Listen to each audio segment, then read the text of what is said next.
இப்போது டாக்டர் அம்பேத்கரை பற்றி பேசப்படுகிறேன். டாக்டர் அம்பேத்கர் ஏப்ரல் 16, 1891 அன்று மகாராஷ்டிரத்தில் பிறந்தார். அவருடைய குடும்பம் மிகவும் ஏழ்மையாக இருந்தது. மேலும் அவர் சமூகத்தால் புறக்கணிக்கப்பட்டவராக கருதப்பட்டார். ஆனால் கல்விக்கான ஆர்வம் அவரை எந்த தடைகளிலும் நிற்க விடவில்லை. அவர் இங்கிலாந்திலும் அமெரிக்காவிலும் உயர்கல்வி சட்டத்துறையில் PhD பட்டம் பெற்று முதல் இந்தியரானார். அவரின் சாதனைகள் இந்திய அரசியலமைப்பு உருவாக்கத்தில் முதன்மையானவர். அவர் அனைவருக்கும் கல்வி பெற வேண்டும், சமூக நிலவ வேண்டும் என்று வலியுறுத்தினார். பெண்களுக்கு கல்வி, திருமண உரிமை, வேலை வாய்ப்புகள் போன்ற பல சட்டங்களை உருவாக்கினார். நாம் அவரிடம் இருந்து என்ன கற்றுக்கொள்ள வேண்டும்?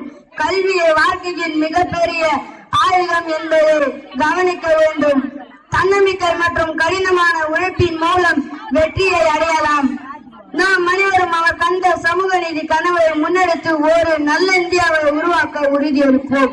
நான் ஒரு சமூக நீதி கனவை முன்னெடுத்து ஒரு நல்ல இந்தியாவை உருவாக்க உறுதியளிப்போம். நான் அந்த சமூகத்தில் பெண்களுக்கு அளிக்கப்படும் இடத்தின் அடிப்படையில் மதிப்பீடு செய்கிறேன். டாக்டர் அம்பேத்கர். நன்றி, வணக்கம்.